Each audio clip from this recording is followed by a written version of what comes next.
Good evening. I'm joined here in Downing Street by Professor Steve Powis, Medical Director of NHS England. Let me begin tonight with the latest figures. 4,043,686 tests have been carried out in the UK, including 131,458 tests yesterday. 271,222 people have tested positive, an increase of 2,095 cases since yesterday. Sadly, of those who tested positive for coronavirus across all settings, 38,161 people have now died. That's an increase of 324 fatalities since yesterday. Our thoughts, as always, are with the family and friends of those who have lost their lives. Today's figures confirm what the Prime Minister has said. We are past the peak. We're flattening the curve. We protected the NHS and the number of deaths is falling. Over the coming weeks, we can now take careful but deliberate steps to reopen our economy. Across the country, office lights will be turned on and windows thrown open. Work clothes and school uniforms will be pulled out of the wardrobe. Shops and factories will start to hum with activity. As we enter this new phase, things will change. Businesses will need to become COVID secure to protect staff and customers. We will all need to stay alert as we go about our daily lives. And as Britain returns to work, we need to adapt the emergency programmes we put in place to bridge through the crisis. Because of those programmes, our economic prospects are better than they otherwise would have been. We have provided tens of billions of pounds of tax cuts, tax deferrals, cash grants and discounted loans for businesses, income protection for millions of the self-employed, a strengthened safety net to protect millions of our most vulnerable people, and our job retention scheme has now supported more than 1 million jobs and over 1 million businesses. No British government, Labour or Conservative, has ever done anything like this. I believe it has made a real difference. But as we reopen the economy, there is broad consensus across the political and economic spectrum. The furlough scheme cannot continue indefinitely. 2 weeks ago, I outlined the principles of my approach. The furlough scheme will remain open all the way until October. We will ask employers to start contributing as we also introduce flexible furloughing. And employees will see no change to their level of support. As promised, I can provide more details today. I believe it is right, in the final phase of this 8-month scheme, to ask employers to contribute alongside the taxpayer towards the wages of their staff. But I understand too that businesses and employers have been through an incredibly difficult time. So I have decided to ask employers to pay only a modest contribution, introduced slowly over the coming months. In June and July, the scheme will continue as before, with no employer contribution at all. In August, the taxpayer contribution to people's wages will stay at 80%. Employers will only be asked to pay national insurance and employer pension contributions, which, for the average claim, account for just 5% of total employment costs. By September, employers will have had the opportunity to make any necessary changes to their workplaces and business practices. Only then, in the final 2 months of this 8-month scheme, will we ask employers to start paying towards people's wages. In September, taxpayers will pay 70% of the furlough grant, with employers contributing 10%. In October, taxpayers will pay 60% and employers will contribute 20%. Then, after 8 months of this extraordinary intervention, of the government stepping in to help pay people's wages, the scheme will close. The biggest request I've heard from businesses, large and small, right across our country, is to have the flexibility to decide what is right for them. So, to protect jobs and help businesses decide how quickly to bring their workforce back, we are introducing a new, more flexible furlough.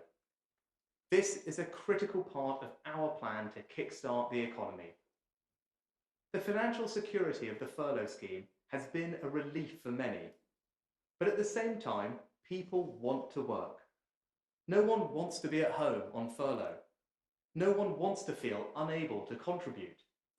So HMRC and the Treasury have worked hard to put the flexible furlough in place, not from August the 1st as originally planned, but from July the 1st, 1 month early. From July the 1st, employers will have the maximum possible flexibility to decide on the right arrangements for them and their furloughed staff. For instance, if you were watching at home and on furlough, your employer could bring you back 2 days a week. They would pay you for those 2 days as normal, while the furlough scheme would continue to cover you for the other 3 working days. To allow us to introduce this new flexible furlough from July the 1st, we will need to close the old scheme to new entrants on June the 30th. Employers wanting to place new employees on the scheme will need to do this by June the 10th, to allow them time to complete the minimum furlough period before then.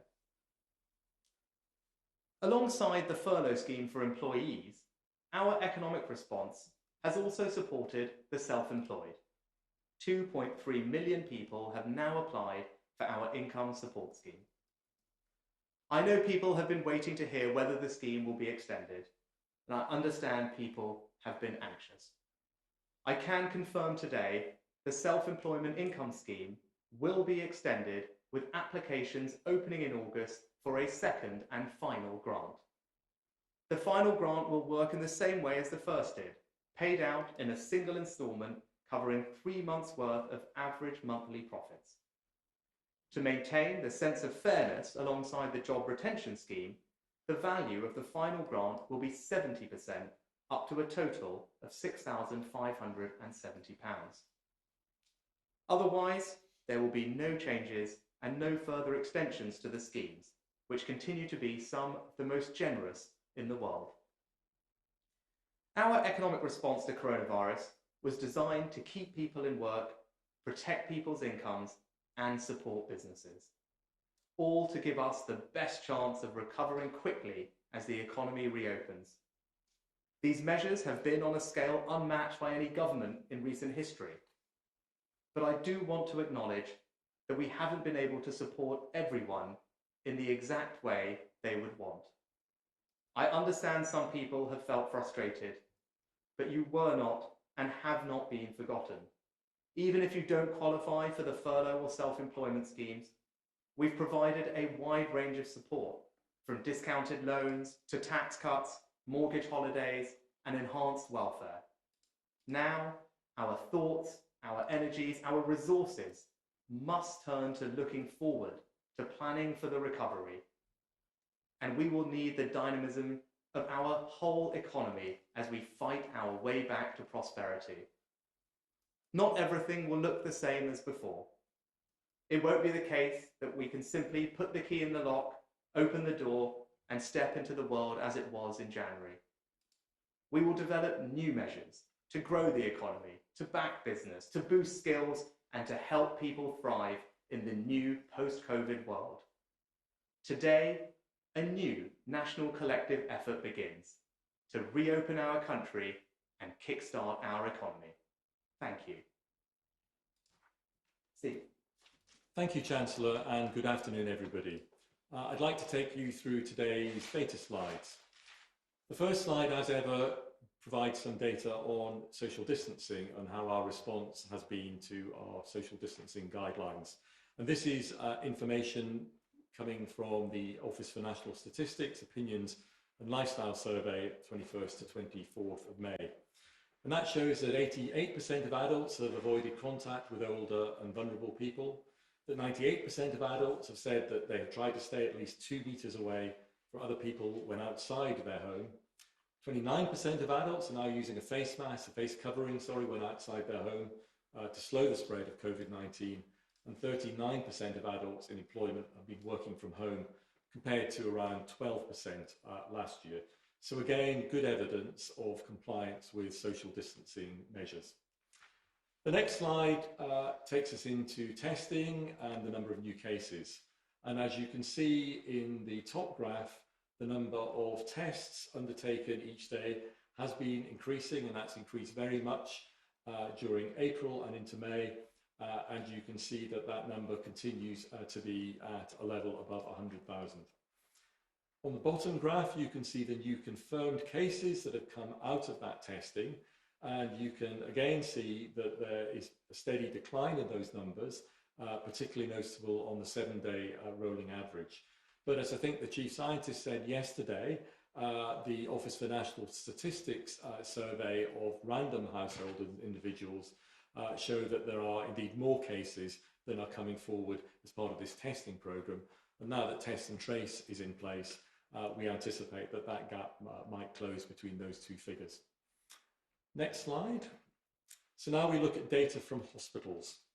So the first shows the estimated new daily admissions with COVID-19 in England. That's the top graph. And you can see that there has been a steady decline in the number of new daily admissions since the middle of April. And that decline is still there, perhaps slowing a little, but we are still seeing that decline. In the bottom graph, you can see data concerning our sickest patients, fortunately those that require treatment on our intensive care units and require mechanical ventilation. And this is expressed as a percentage of our total mechanical ventilator beds occupied by COVID-19 patients. And you can see that in all 4 countries, that again has been steadily declining since April, again showing the effect of social distancing measures in our sickest patients. And that is a decline down 13% from a week ago, the 21st of May. The next slide shows more information on hospitalization. So this is people in hospital, overall people in any bed with COVID-19. 8,287 people in hospital, down from 9,397 last week, so a drop of over 1,000. The graphs show that on a regional basis. You can see throughout the UK in the devolved administrations that there are steady declines throughout. Again, as I've said before, the most dramatic decline has been in London, which had the most dramatic peak and the highest peak in April. In the next slide and the final slide, we move to deaths, again, the saddest component of this data set. Again, you can see that the key measure here is a 7-day rolling average, which takes out the variation that we see from day to day, and particularly the reporting variation at weekends. And you can see that and the Chancellor has provided information on the deaths today, 324 in all settings, deaths confirmed with a positive test. Thank you. Thanks, Steve. If we turn to questions from the public, we start with Will from Manchester. During lockdown, there's been a drastic fall in CO2 emissions, and many of the changes to our lifestyles and sacrifices we have made will help tackle climate change. What, specifically, are the government doing to maintain these low emission rates as lockdown is eased, and will these concerns be central to rebuilding the economy? Thanks, Will. Really important question. What I'd say, a couple of things. The most obvious and immediate change that we've seen is how people are getting around, commuting, seeing people, and using cycling. And I think that is a trend that hopefully will stick. More people have discovered cycling. That is something that we can all do. Good for the environment, but also good for our health and well-being. To your broader question about climate change and tackling net zero being part of our economic recovery, absolutely. In March, which seems like a very long time ago now, we had a budget. And in that budget, I talked a lot about our future plans for investment and in growth, and mentioned a range of different initiatives that we're going to take forward over the next few years for this agenda, one of which is preserving our natural capital. And we have a new Nature for Climate Fund that will be investing in our environment. I also talked about the importance of something called carbon capture and storage, a technology which will take carbon from the air and sequester it underground. And we said that we will invest several £100 million over the next few years in developing that technology. That could benefit thousands of new jobs in places like the Northeast, in Teesside or Humberside, where the conditions exist to do something like that. And I believe we can be a world leader. So absolutely right. It's important now in our change behaviour. We should keep that, but lots of exciting plans for the future as well. I don't know, Steve, if you ever want to add anything on. Well, I will add something, because in the NHS, we are very much concerned around playing our part to reduce emissions and to help protect the environment. And the long-term plan that we published over a year ago really did focus on this too. If I give you one specific example, one of the things that we wanted to achieve in that long-term plan was to significantly reduce the number of face-to-face appointments in hospitals. A lot of those appointments can be managed remotely, digitally, on the telephone, by other methods. And in doing that, we knew that we would cut down the amount of NHS-related transport that people need to use to get to those appointments. And we have estimated that up to 5% of traffic during a normal week might be NHS-related. So that would have a significant impact. And of course, it would protect some of the patients that we have to see. So our respiratory patients, our patients with chest disease, who of course can be affected by pollution in the environment. And I think one of the things that we have seen during the coronavirus crisis over the last month is that we have moved very rapidly to implement some of the changes that we wanted to make. So we have very much increased the number of remote, digital, telephone consultations, both in hospitals and in general practice and in other aspects of community and primary care. And we really want to hold on to that. That was something we were going to do anyway. And so as we come out into the new world of managing COVID going forward, we want to ensure that we keep that approach as much as possible to benefit patients, to do things better for patients, more simply for patients, but also to protect the environment. Brilliant. Thank you. We turn next to Simona from Eastbourne with a written question. Simona's asking, what is the government doing to support women returning to work from maternity leave and who have no childcare and can't be furloughed? Simona, thank you. So there's a range of measures that we've put in place, and the various schemes that we have will benefit people in different ways. Obviously, the furlough scheme is there. We also, for those who are self-employed, have the self-employed income support scheme, which is helping many people as well. Beyond that, for those who may run their own business, we've provided tax cuts and temporary discounted loans to help bridge through the crisis. And of course, crucially, we've strengthened the safety net for those who are most vulnerable in our society with temporary increases to universal credit, to working tax credits, local housing allowance to help with rent payments alongside mortgage holidays, and providing councils with a fund to help people pay their council tax bills if they're facing difficulty. I think importantly, though, is that because of the hard work of everyone and the progress that we've made, we are, as the Prime Minister announced, able to start reopening our primary schools from the 1st of June, starting with our youngest children, those in the earliest years settings and some of the first couple of years of primary school. And I think that will help allow more people to get back to work as we can reopen our schools and allow children to come back to those settings as well. Great. I think if we turn to some questions from the media, I think first up, we've got Faisal Islam from the BBC. Faisal, are you there? I am, Chancellor. Thank you. Just in the first instance, is your general message to workers who work for companies without the cash flow to pay even national insurance and pensions contributions, and to the self-employed after autumn, that 100 billion is your limit and unemployment will spike? And then more generally, to Dr. Powers perhaps, what is happening with the assessment of the Joint Biosecurity Centre? A lot was made of this by the Prime Minister when it was first announced that the lockdown was to be loosened. Is it at 4? Is it at 3? Is it between 4 and 3? And if it hasn't gone down, why are we loosening things up? Thanks, Faisal. So in terms of your question about the employer contribution and will employers be able to meet it? Well, I'd say a couple of things. First of all, in aggregate, the scheme is, I think, very generous. 8 months is a long time to have the support. If you look at the total employer contribution over that entire period on a typical employee, average employee on the scheme, it will amount to the employer making a 5% contribution of the total employment costs they would have otherwise have faced over those 8 months. They'll actually only have to contribute 5% of that if they were there for the entire time. So I do think that is reasonable and affordable. And that first month that you talked about in August, because we're only in that month asking employers to contribute national insurance and the auto-enrollment pension cost, we know from the numbers that we have that around 40% of all employers currently don't pay those at all because they don't quite they're not eligible to have to pay them. So in the first month, around 40% of people won't be affected by that change at all, which gives all of those probably smaller companies an extra month of breathing room. In terms of cash flow, which I think is a very fair question, we're very focused throughout this entire crisis on making sure we provide liquidity support to businesses. We have a range of loan products available which have proved to be successful. 600,000 bounce back loans have now been issued to small businesses up and down the country.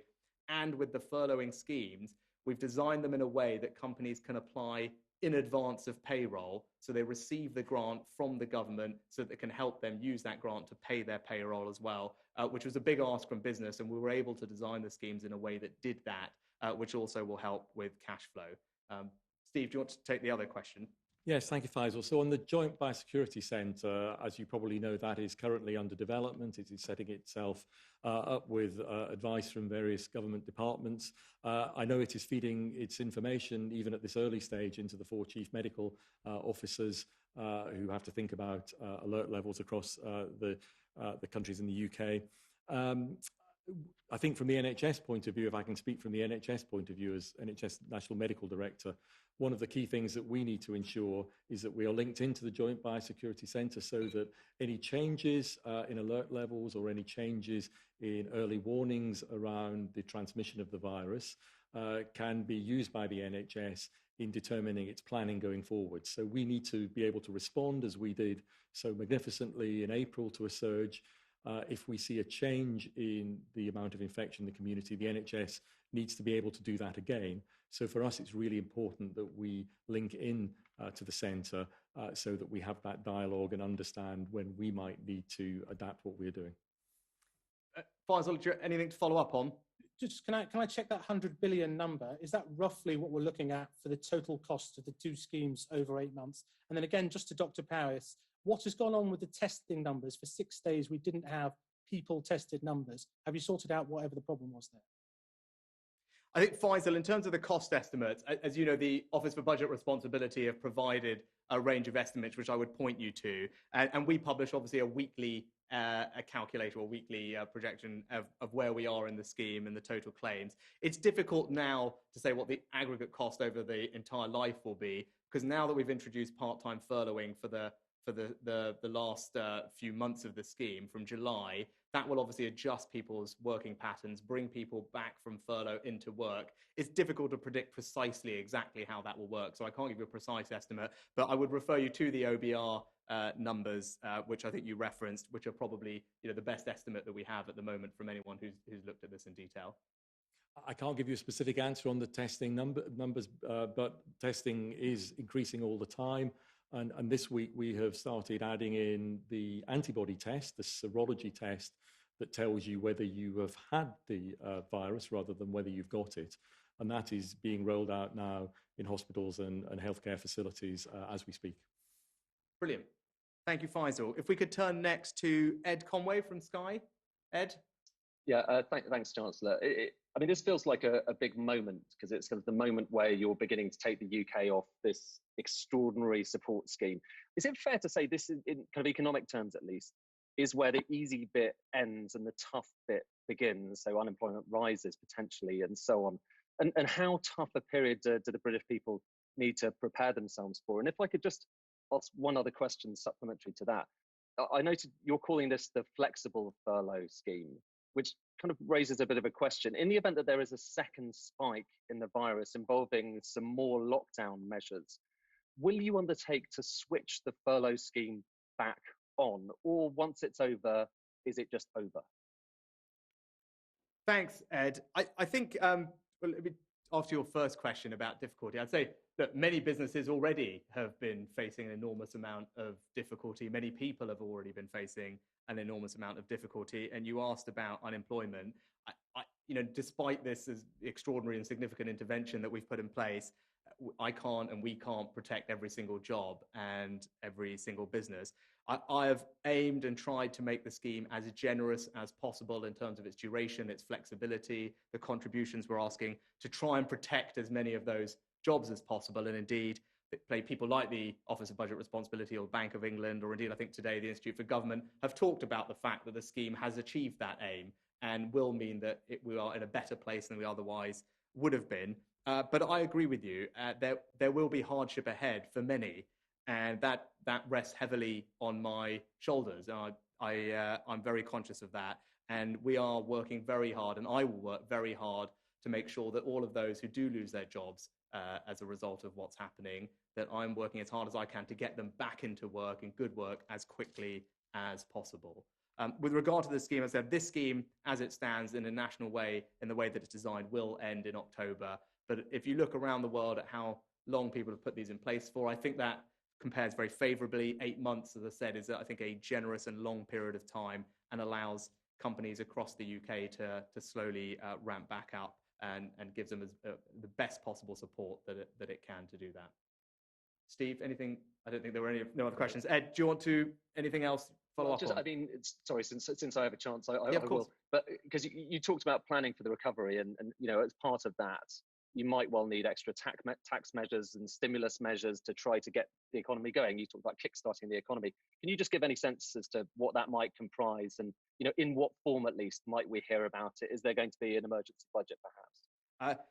When I'm always asked about these things, you'll forgive me for giving the same answer to all of them, Ed, which I can't and won't talk about future budgets today. But in terms of the format or timing of that, of something like that, rather than the content, what I had said previously is that I was planning to have an autumn budget to get us back onto a cycle of autumn budgets. As you well know, we release the timing of events like that in the normal course of business, and that's exactly what we would do.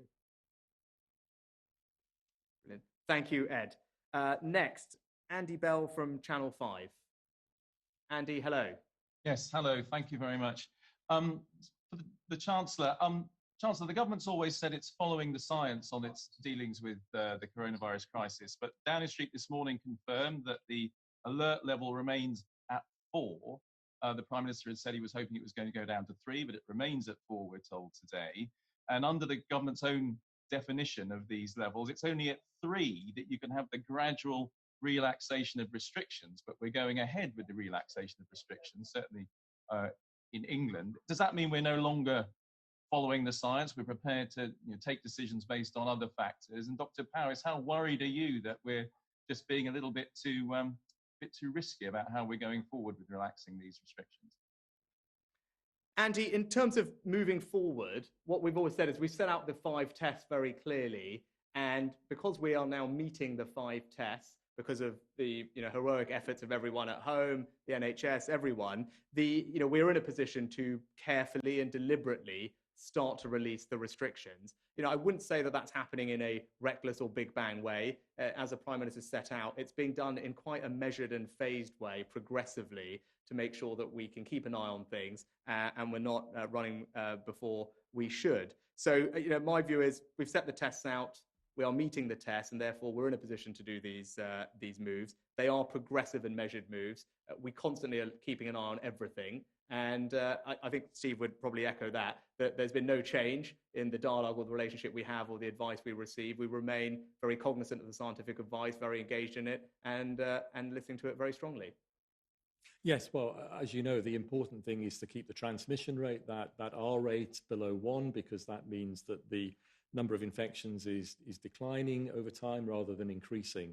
And of course, we all want to ensure that remains the case, and the scientific advice to the government will be how that can be done through a range of different measures or approaches. But I think it's really important going forward because we still do have infections in the community, 7,000 or 8,000 according to the Office for National Statistics, as I said earlier.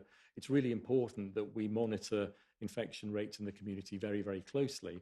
And if there is any hint or any sign that the infection rates are going back up, that the R rate is going above 1, that action is taken to ensure that R goes below 1 again. And that will be the scientific advice. And I'm sure the government would also want to take account of that advice as well in keeping R below 1 so that we can avoid any second peak or any second increase in the virus. Andy? Yeah, can I just come back on that? Of course, I mean, yeah. it just sounds like, the Prime Minister was clearly hoping we would be able to say we've gone from 4 to 3. We haven't done that, and yet we've pressed ahead anyway. It does rather look like the decision had been taken, and whatever with the advice coming, we've pressed ahead regardless.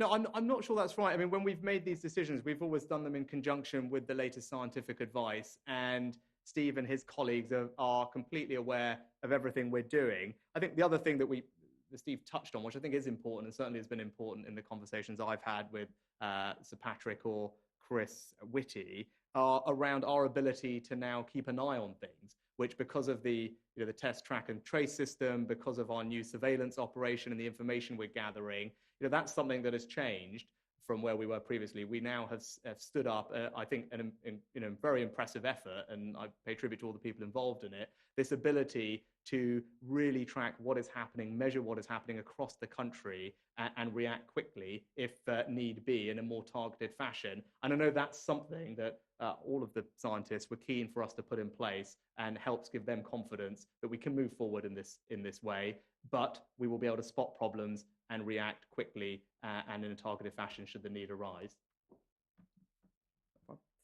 Brilliant. Turning next to Anna Mikalova from the Daily Telegraph. Anna, hi.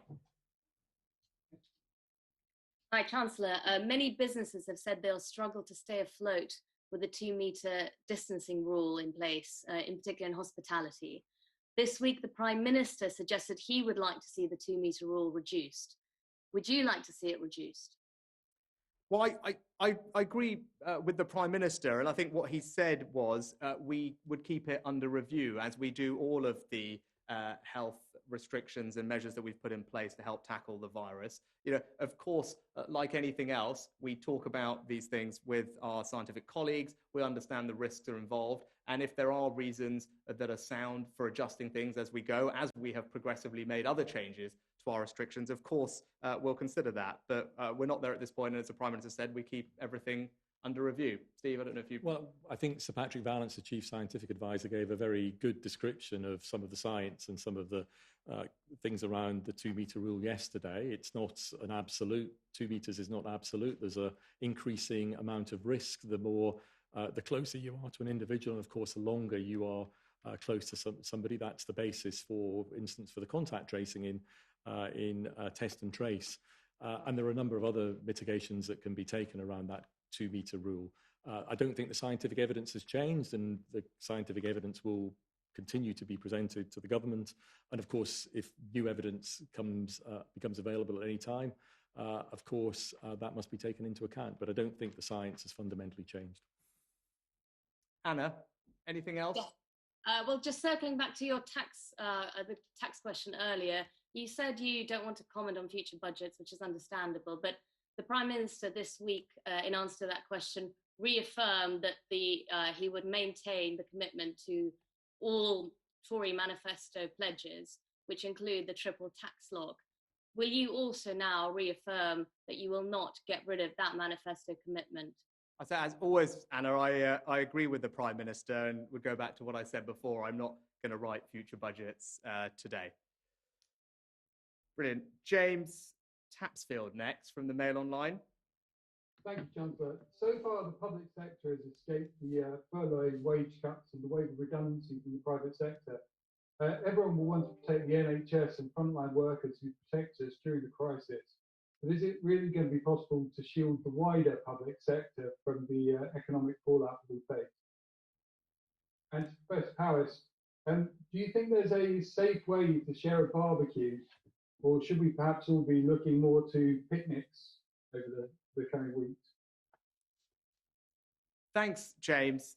Our public sector workers have done an amazing job, many of them on the front line, obviously in the NHS, but also in local councils up and down the country, helping us respond. And now school teachers will also be, over the last few weeks, have been making changes and getting ready to work in a new way to welcome young children back to school, which is fantastic. And they all deserve our praise and thanks. I think if you were asking if I understood rightly about future pay and the situation for public sector workers. I mean, many people in the public sector are in the middle of multi-year pay deals. For example, nurses for the Agenda for Change deal is in the midst of it. And many of last year, you remember we had, I think, an inflation busting pay rise for about 1 million public sector workers. There's a process that happens. There are pay review bodies that provide advice to the government, collect evidence, and that process will be underway as normal, and that would be the mechanism through which those decisions are made later on this year.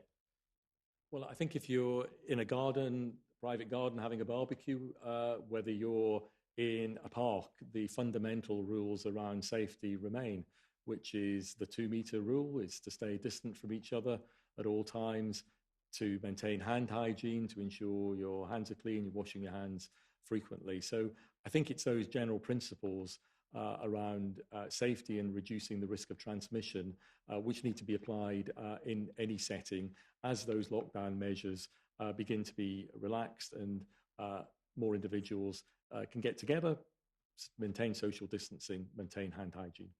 Brilliant. Anything else, James?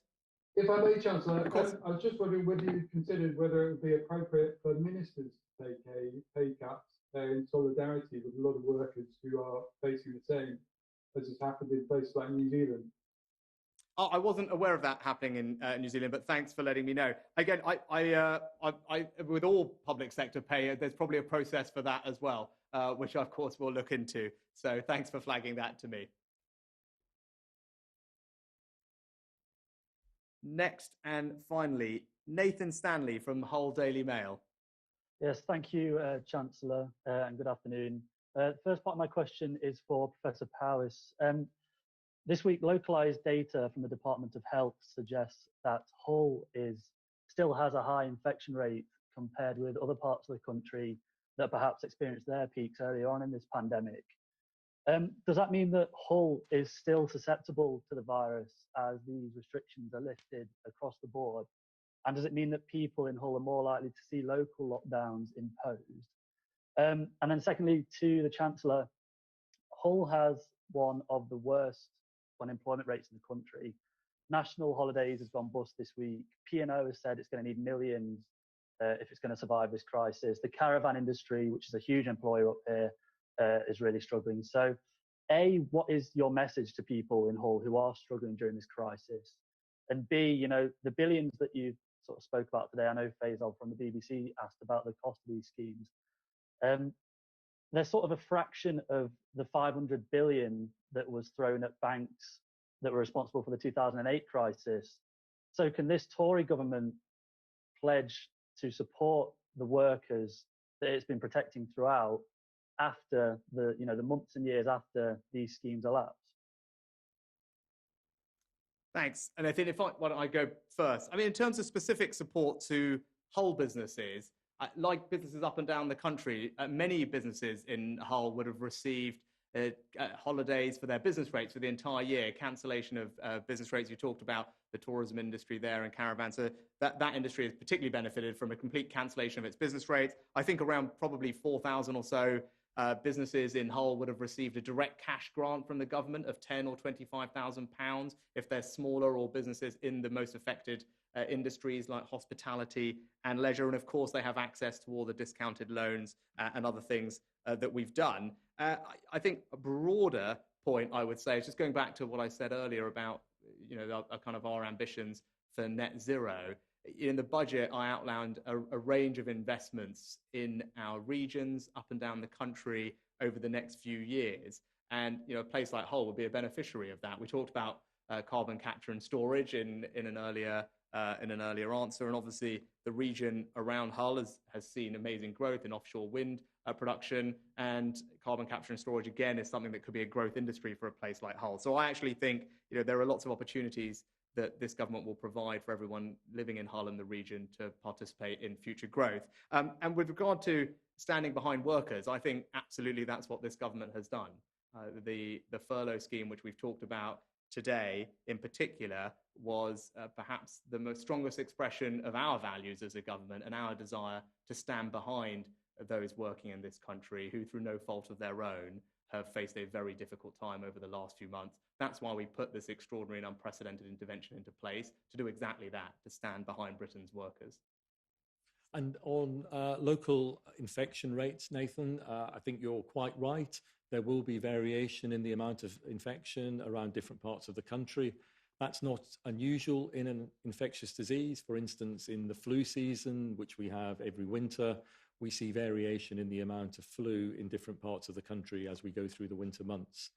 I think the second important point, though, is that our estimate of the R number across all regions in England and parts of the UK is that it is below 1, which means that although there might be some difference in underlying infection rates, the trend is downwards in all parts of the country. And then on the point about whether there might need to be local lockdowns or restrictions, I think what we might find as we continue to see a reduction in the amount of infection is much more localized outbreaks. And we know that we can see outbreaks in infectious diseases, and this in one sense is no different in areas where people are living closer together, so dormitories, for example, prisons might be another that we've talked about. And I think that will require local intervention, local public health intervention to manage those localized outbreaks. And in an earlier question, we talked about the Joint Biosecurity Centre, so the JBC and Public Health England.